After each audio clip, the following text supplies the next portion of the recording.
Señor presidente, buenos días, bienvenido a Praga y por favor suba al escenario.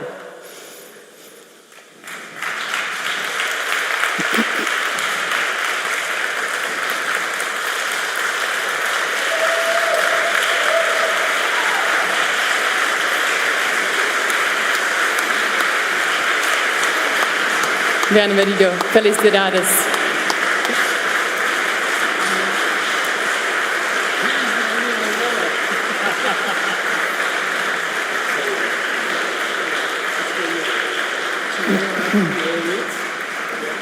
Included Milton Friedman,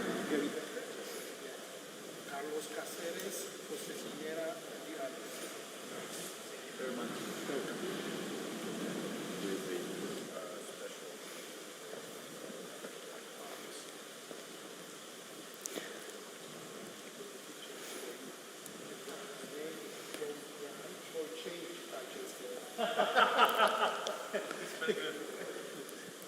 Okay, thank you, gentlemen. Now it's time for the speech of the President of Argentina, Javier Milei, for his annual lecture. And the name of his speech is How to Tackle Inefficient Government. The stage is yours, Mr. President. Hola a todos.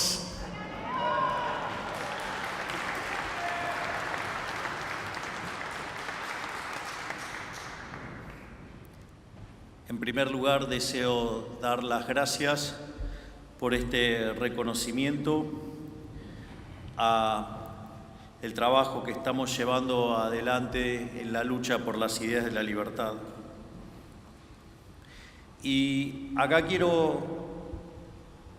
voy a contar una pequeña anécdota y lo que tiene que ver con mi relación con el liberalismo. Si ustedes van a ver un partido de fútbol de Argentina, en Argentina, van a ver las tribunas colmadas de público, gente muy alegre, con muchos colores, muy colorido, muy pintoresco. Es más, con cánticos, un espectáculo verdaderamente en sí mismo. Pero por más linda que sea la tribuna y cómo luce y todo lo que alienta, ustedes ponen el balón en el centro de la cancha y si no entra Messi a patear la pelota no se mueve. ¿Por qué digo esto? Porque la batalla cultural, la discusión de las ideas es muy importante. Lo que uno hace en el ámbito académico es muy importante, pero sin una acción política no se llega a ningún lado. Porque si lo volvemos a la metáfora futbolística, ellos sí patean, ellos sí van contra el arco, ellos siguen anotando goles y no les importa. Entonces la única forma real de parar el avance del socialismo, del estatismo, del colectivismo, el constructivismo, la única forma es parárseles enfrente y darles la batalla, no solo en lo cultural, sino también en la arena política. En ese sentido, puedo contar lo que es mi experiencia, porque sin lugar a dudas, todo el background acumulado en términos académicos es una guía extremadamente importante para la toma de decisiones. Casi que les diría que es fundamental porque es lo que determina el norte y es lo que determina básicamente lo que orienta cada toma de medidas. Entonces, por eso les quiero contar dos cosas. Cómo fue que me hice liberal en una versión muy sintética y cómo lo estoy llevando a cabo. En realidad, en mi formación de base es de economista.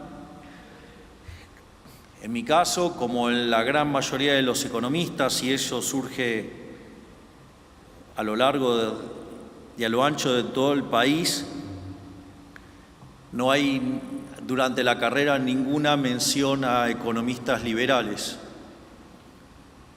De hecho, yo suelo decir que si a un graduado economista en Argentina le preguntan quién es Ludwig von Mises, le va a decir que cree que es el 9 de la selección de los Países Bajos. En ese sentido,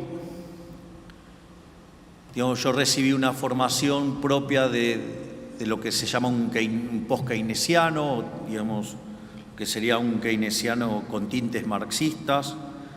Después muté hacia el keynesianismo forte, después muté hacia los keynesianos del desequilibrio, después hacia los keynesianos neoclásicos. Después, dada toda mi base matemática y en economía neoclásica, me convertí en un neoclásico acentuado. Después terminé radicalizándome en esa situación y me alineé con la escuela de Real Business Cycle, es decir, con la escuela de los ciclos reales. Y cuando apareció la crisis del subprime, 2007, 2008, y el desequilibrio global, frente a la posibilidad de una nueva catástrofe en el planeta, me volví a refugiar y a la lectura de Keynes y de Friedman.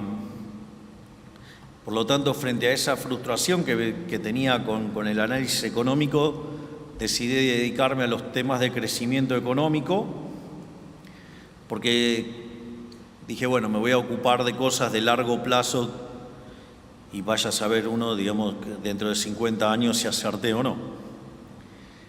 Y entonces estaba feliz, contento con toda la literatura de crecimiento, hasta que fui invitado por el World Economic Forum a dar una exposición, no la última tan rimbombante, sino una sobre demografía y crecimiento.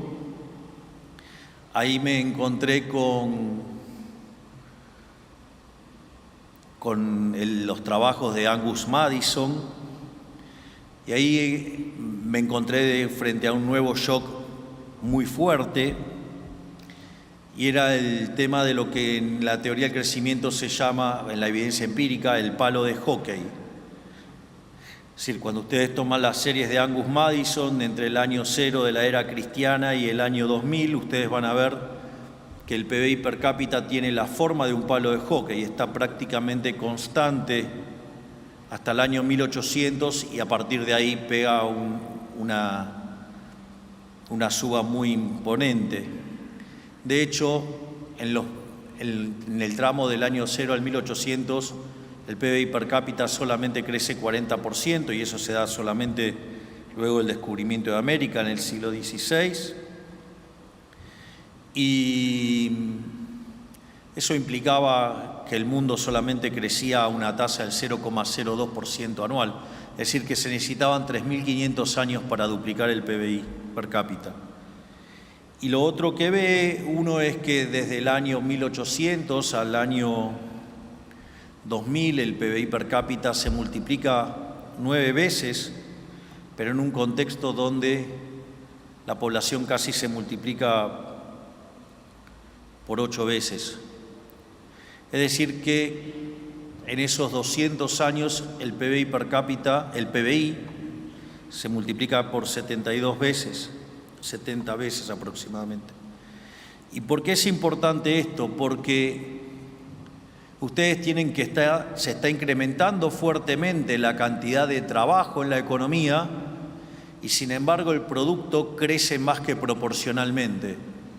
Es decir, no se cumple el postulado de los rendimientos marginales decrecientes.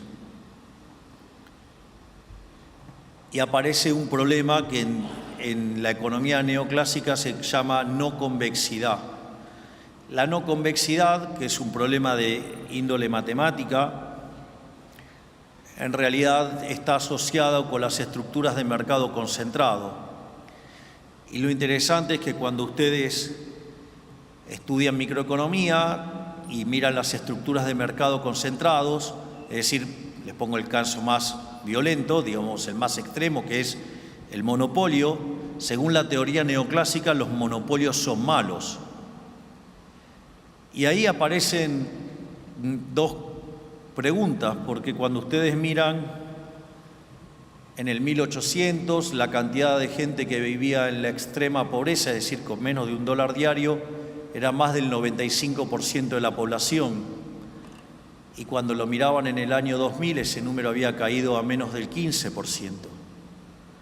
Entonces, y además los niveles de vida se habían multiplicado fenomenalmente. Entonces la pregunta es, ¿cómo puede ser algo que ha sido tan virtuoso para la humanidad en términos de bienestar y en términos de caída de pobreza, algo tan maravilloso como podía ser que la teoría económica, supuestamente la buena teoría económica, decía que eso era malo? Esa situación me perturbó muchísimo y eso me terminó llevando a algo maravilloso, que fue encontrarme con un artículo de Murray Newton Rothbard que se llama Monopolio y Competencia. Yo recuerdo que cuando recibí ese artículo, un artículo de 140 hojas, salí a almorzar en el trabajo y nada, me extendí y luego de 3 horas, cuando terminé de leer el artículo, dije: todo lo que enseñé de estructura de mercado durante los últimos 25 años está mal. Y ahí me convertí a la escuela austríaca. Es muy interesante lo que señala Rothbard en ese artículo, porque lo primero que uno tiene que considerar es que el planteo de la estructura de la economía neoclásica en términos de los monopolios, el primer error que comete es lo que Huxley dice la diferencia entre un buen economista y el mal economista. Es decir, son estructuras de un solo periodo y de un solo bien. Es decir, entonces ignora los efectos de equilibrio general, es decir, lo que pasa en el resto de los mercados, e ignora además la intertemporalidad.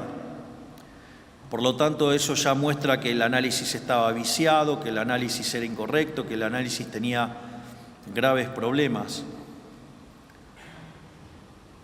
No solo eso, sino que además ignoraba la posibilidad de sustitución. O sea, yo puedo, por decirlo de alguna manera, yo puedo tener el monopolio de producir Ferrari, digamos, soy Fiat, y entonces tengo el monopolio de producir Ferrari, pero no quiere decir que no tenga competencia contra un McLaren o contra, no sé, una Maserati o un Lamborghini. Por lo tanto, eso ya mostraba que había algunos problemas. Y por otra parte, tampoco era cierto que el monopolio tenía que ser malo, ¿no? Porque de hecho la definición original de monopolio, que corresponde a Lord Coke y es de donde la tomó Adam Smith, definía como monopolio aquel lugar donde el monarca o el príncipe o el señor feudal o quien fuera el representante del Estado determinaba que en el lugar donde él mandaba solamente una empresa podía vender un determinado producto. Es decir, pero claro, y si eso era violentado, le caía con toda la fuerza de la ley y eso podía implicar desde mandarlo a la cárcel o enviarlo al más allá. En ese contexto, lo que resultó claro es que entonces el monopolio es malo cuando es un monopolio impuesto por el Estado, cuando hay un solo oferente. Cuando hay un solo oferente, de hecho lo dice el propio Mises, enójense con el resto de los empresarios que no están ofreciendo el producto, no con el único que está ofreciéndolo. Y esto siempre lo suelo ejemplificar con un caso donde supongamos que tengo una situación donde tengo 10 empresas que están ofreciendo teléfonos celulares. Y ahora aparece una empresa que genera un nuevo celular que es de mejor calidad a un mejor precio. Naturalmente, las 9 empresas restantes van a quebrar. Y eso no tiene nada de malo, es propio de la dinámica del capitalismo. Es decir, las quiebras son parte del capitalismo, son parte del proceso. Aparece alguien que es más eficiente y va a la quiebra. Y en ese sentido, digamos, se produce una enorme ganancia de bienestar, porque ahora ustedes tienen un mejor teléfono que es de mejor calidad, además pagaron menos dinero por eso y ese dinero que se ahorraron ahora lo pueden usar en otras cosas. Por lo tanto, además tienen una ganancia de bienestar, porque ahora además consumen más de otros bienes. Pero por otra parte también se cuestiona que el monopolista gana plata. ¿Y cuál es el problema que gana plata? Si en el fondo es un benefactor social, está, digamos, ganando plata porque le está arreglando un problema a la gente. Y en ese sentido, digo, ¿qué puede hacer con todo ese dinero que está ganando? Bueno, una de las cosas que puede hacer es gastarlo, consumirlo. Por lo tanto, digamos, genera lugares de trabajo y mejores de condiciones de vida a partir de dónde está gastando en otro lugar. Bueno, ok, ahora no lo consume, ahora lo ahorra. Bueno, si lo ahorra, eso va a financiar inversión. Entonces va a generar que se creen nuevos puestos de trabajo en otros lugares de la economía y que permita, digamos, que siga creciendo la economía. Por lo tanto, de vuelta le está haciendo bien a todo el mundo. La otra es que reinvierta en su propia empresa, pero si reinvierte en su propia empresa va a incrementar todavía más la oferta. Por lo tanto, digamos, van a tener que ofrecer todavía bienes de mejor calidad y de mejor precio, superándose a sí mismo. Y finalmente, digamos, supongamos que es un tirano y que le quiere arruinar la vida a la gente, entonces no va a hacer nada de eso y va a agarrar todo ese dinero que ganó y lo va a hundir en la tierra. Bueno, achica la cantidad de dinero dentro de la economía, los precios, el nivel de precio más bajo y reparte bienestar para todos con precios más bajos. En definitiva, cuando el monopolio surge de estas características, sería incorrecto tildarlo de monopolio o ir a buscar el problema de las no convexidades. Pero ese problema en economía está porque después del daño enorme que causó la aparición de la teoría general de Keynes, y con todo el análisis económico desarmado y con la necesidad de rearmar el sistema de forma de pensar la economía como consecuencia de la destrucción que había causado el keynesianismo, ustedes podían optar entre la línea que venía de la escuela austríaca, pero que había quedado derrotada por la Gran Depresión, no porque fuera culpa de la escuela austríaca, sino, digamos, por cómo interpretaron los que interpretaron lo que pasó. Y por otro lado, ustedes tenían la línea de Walras. Entonces, se trabajó más en esa línea de la economía matemática, donde a partir del trabajo de Wall, que ya, digamos, era a inicio del siglo XX, aparecen economistas como Mackenzie, Arrow, Debré, Hahn, digamos, donde básicamente retoman esa forma de pensar a partir de la llegada de los teoremas de punto fijo de Brouwer y de Kakutani. Y la realidad es que la discusión del equilibrio era una discusión sobre la existencia, la unicidad y la estabilidad.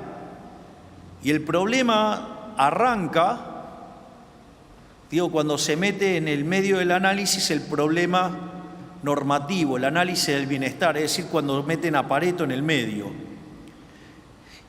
Y cuando hay que elegir, digamos, para la optimalidad, ustedes se ven en el dilema de elegir entre la fábrica de alfileres de Adam Smith, que son los rendimientos crecientes, y la idea de la mano invisible.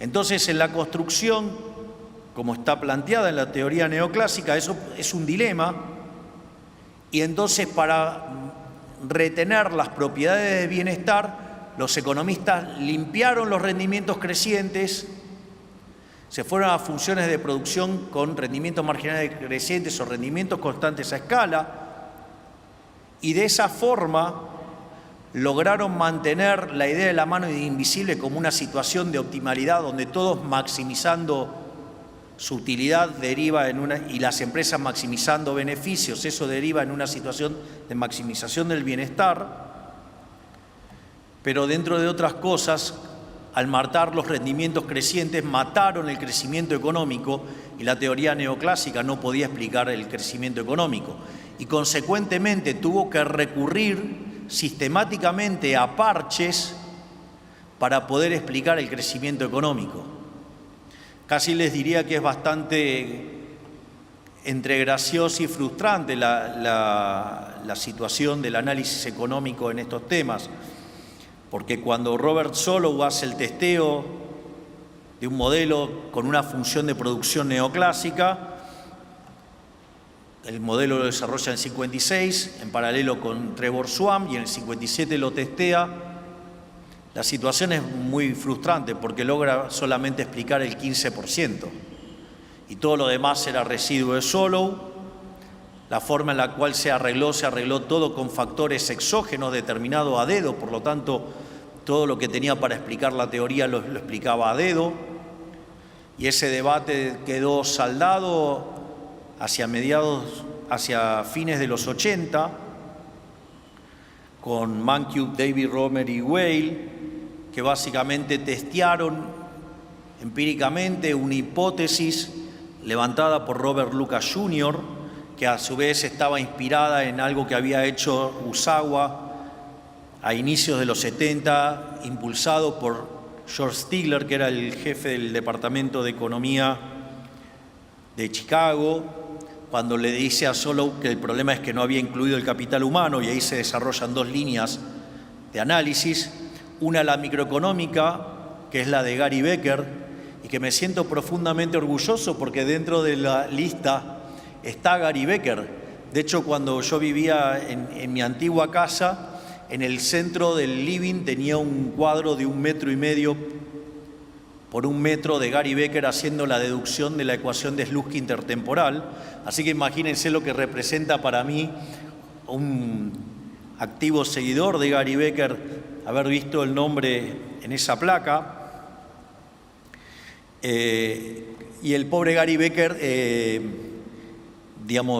aguantó, en el living de mi casa hasta que a mi querido hijito de 4 patas, Conan, lo empezaron a acompañar Murray, Milton, Robert y Lucas, que tuve que tirar las paredes y hacer algunas refacciones y no hubo lugar más para el cuadro. Pero más allá de eso,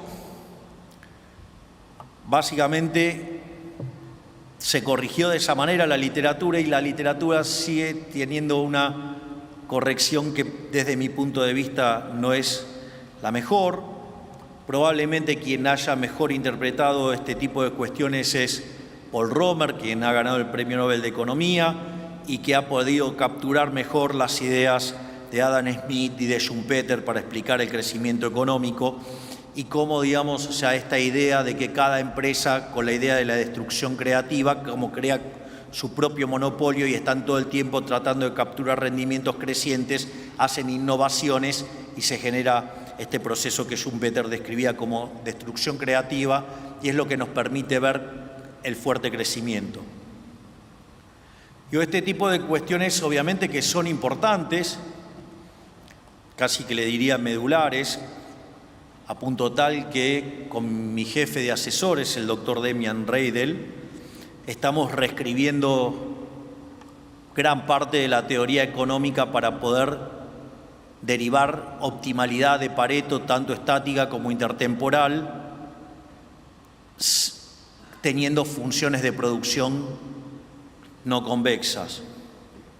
Es decir, que si nos termina de salir bien, probablemente me den el Nobel de Economía junto a Demian, pero eso es parte de otra historia, porque corregiría este problema del conflicto, desaparecería el conflicto entre la fábrica de alfileres y la mano invisible. Y esto Además, como vivo en Argentina y hemos padecido el drama de la inflación y el economista más importante de la historia argentina, que se llamó Miguel Sidrowski, que estudió en Chicago, su tesis fue tutoriada por Hirofumi Osawa y además era muy seguido de cerca por Milton Friedman. Una de las cosas a las que se dedicó Sidrowski fue a meterse en la discusión de la inclusión del dinero dentro de los modelos de crecimiento económico. Por lo tanto, esas dos cuestiones me llevaron a ser especialista en crecimiento económico y en dinero. Es decir, que en el fondo soy especialista en hacer crecer una economía y en terminar con la inflación. Y esto es interesante y además liberal-libertario en un país que hasta hace poco dominaban las ideas de la izquierda, hasta que en diciembre el 56% dijo que quería un cambio en favor de la libertad. Y en ese sentido es impresionante porque Argentina, que a fines del siglo XIX estaba en el grupo de los países más ricos del planeta, al momento en que nosotros llegamos al poder, Argentina estaba 140 en el ranking, con más del 50% de pobres, con una situación donde, siendo que Argentina produce alimento para 400 millones de seres humanos, con una presión fiscal en el sector que produce alimento del 70%, es decir, que el Estado se lleva el alimento de 280 millones de seres humanos, en Argentina hay 5 millones de personas que no le alcanzan para comer. Además, con la inflación acelerándose y, digamos, al momento en que nosotros llegábamos, en la primera semana de diciembre los precios venían viajando al 1% diario, que es el equivalente al 3.700 anual. En la segunda semana se había acelerado y empezó a viajar al 7.500 anual. Cuando nosotros ya estábamos en el poder, la inflación mayorista del mes fue del 54%, que anualizada da 17.000% anual. Y en ese contexto nos tocó llegar al poder, lo cual, digamos, no hay que llorar ni quejarse ni nada, porque en condiciones normales de presión y temperatura la gente no va a elegir un presidente liberal libertario. Lo interesante es que entonces resulta muy claro que Argentina tiene en lo económico dos problemas muy claros, es decir, el problema que no crece. De hecho, en los últimos 10 años el PBI per cápita cayó 15% y la inflación estaba absolutamente desbordada. Entonces, era claro que necesitaba un especialista en crecimiento y en dinero. Bueno, la gente no se equivocó, el 56% eligió el especialista en crecimiento y dinero, que es mi caso. Y en ese sentido, esa conversión que yo hice al liberalismo cuando leía a Rothbard y leía a Mises y leía a Hayek, a Walter Block, a Alberto Venegas Lynch hijo, a Hans Gemma Hoppe, a Jesús Huerta de Soto, a Miguel Ancho Bastos y otros tantos gigantes de las ideas de la libertad, se volvió un elemento determinante al momento de hacer política también, porque no solo la Escuela Austríaca de Economía tiene la parte vinculada al análisis económico, sino que además incluye, al hacer todo un planteo sobre la libertad y un planteo sobre la ética y la moral de la libertad. Por eso para nosotros es muy útil siempre cuando enfrentamos a un problema,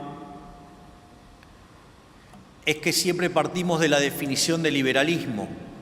Entonces, yo suelo usar la definición de Alberto Venegas Lynch hijo, que dice que el liberalismo es el respeto irrestricto del proyecto de vida del prójimo, basado en el principio de no agresión y en defensa del derecho a la vida, la libertad y a la propiedad, cuyas instituciones son la propiedad privada, los mercados libres de intervención estatal, la libre competencia, entendida en el sentido de Adam Smith o en el sentido de William Baumol, con la idea de los mercados disputables, ¿sí? La división del trabajo y la cooperación social, y donde solamente se puede ser exitoso sirviendo al prójimo con bienes de mejor calidad a un mejor precio. En ese contexto es una guía muy fuerte para el diseño de la política. Si ustedes buscan mis discursos en la Cámara de Diputados, una de las cosas que van a ver es que siempre me manifesté en contra del déficit fiscal.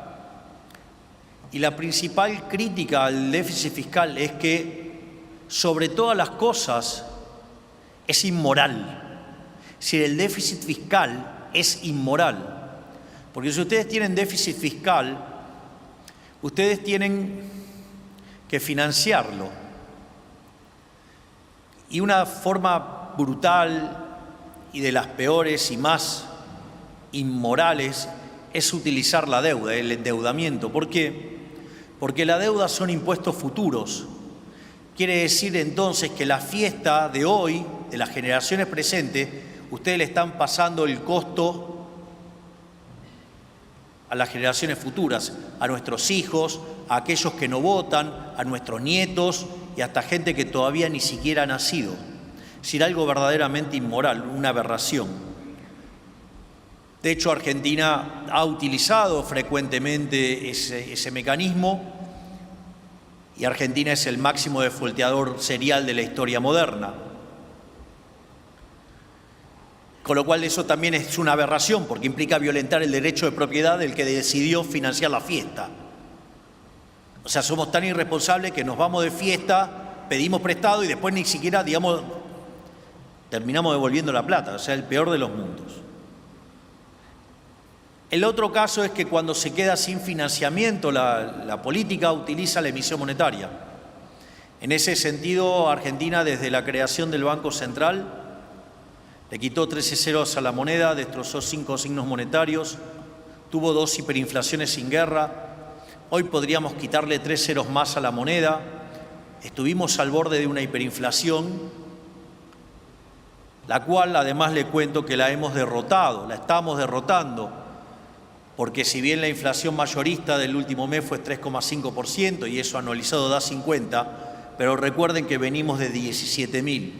Y en la última semana la inflación de alimentos y bebidas fue del 0%, es decir, algo que no se lograba hacía 30 años. Por lo tanto, también ahora estamos derrotando la inflación, porque la inflación es un impuesto no legislado, por lo tanto es absolutamente inmoral, porque además castiga más fuerte a los que menos tienen, con lo cual es absolutamente regresivo y como si fuera poco, además distorsiona el funcionamiento del sistema de precios y por lo tanto penaliza el crecimiento, es decir, es una máquina de empobrecer. Y nosotros también estamos atacando fuertemente el déficit fiscal y la emisión monetaria.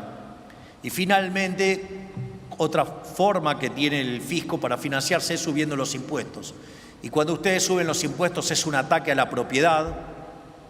De hecho, si lo llevan al límite, si los impuestos son del 100%, directamente estamos en esclavitud, con lo cual también, digamos, ahí hay otra cuestión en términos de libertad y que cuanto más grande es el Estado, menos libre se es. Y en ese sentido, fíjense que nosotros cuando llegamos al poder teníamos un déficit fiscal de 15 puntos del PBI, 5 en el Tesoro y 10 en el Banco Central. Y nuestra propuesta de campaña era una motosierra y decían que estábamos locos, que no se podía hacer, que con suerte se podía ajustar un punto del PBI y que lo del Banco Central se iba a arreglar solo. La realidad es que hicimos un ajuste fiscal en realidad en el primer mes de gestión alcanzamos el déficit cero en financiero, terminamos haciendo un ajuste de 7 puntos del PBI en el Tesoro y ahora, digamos, estamos empezando a recomponer partidas y llevamos un ajuste de 6 puntos del PBI. Y por otra parte, el déficit cuasi fiscal, el déficit del Banco Central, que eran 10 puntos del PBI, lo hemos bajado en 9 puntos. Es decir, que en 6 meses de gobierno hicimos el ajuste fiscal más grande no solo de la historia argentina, sino que además hemos hecho el ajuste fiscal más grande de la historia de la humanidad. Y le estamos devolviendo al sector privado 15 puntos del PBI. Por lo tanto, Argentina tiene para crecer por la propia dinámica del rebote después de hacer un fuerte ajuste y estabilizar. Tiene el potencial de crecer porque es una economía que después de 20 años quedó muy descapitalizada y por ende los retornos son muy altos y eso permite que haya crecimiento aún con las instituciones que tenemos. Y el hecho de aportar 15 puntos de ahorro va a permitir que haya un boom de inversión y por ende haya crecimiento económico. Y encima, como si todo esto fuera poco, emprendimos un programa de reformas estructurales que ya, digamos, tiene la sanción de la Cámara de Diputados y la Cámara de Senadores y ahora volvió a diputados para hacer la versión final, más un DNU que en total son 800 reformas estructurales. Piensen que la reforma estructural más grande que había hecho en la Argentina fue en los 90, en el gobierno de Menem, que hizo cerca de 100. O sea, con lo cual, en menos de 6 meses mandamos 8 veces más de reformas estructurales que el caso de máximas reformas en Argentina. Eso nos va a permitir pasar de levantar 90 puestos en el ranking de libertad económica y que podamos parecernos a países como Alemania, Francia, Italia. Sin embargo, nuestro programa no termina ahí.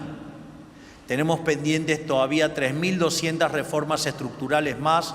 Estamos pensando en convertirnos en el país más libre del mundo y por lo tanto estamos apuntando que en el largo plazo seamos el país más rico del mundo y sobre todo que la convergencia se acelere por el uso de la inteligencia artificial.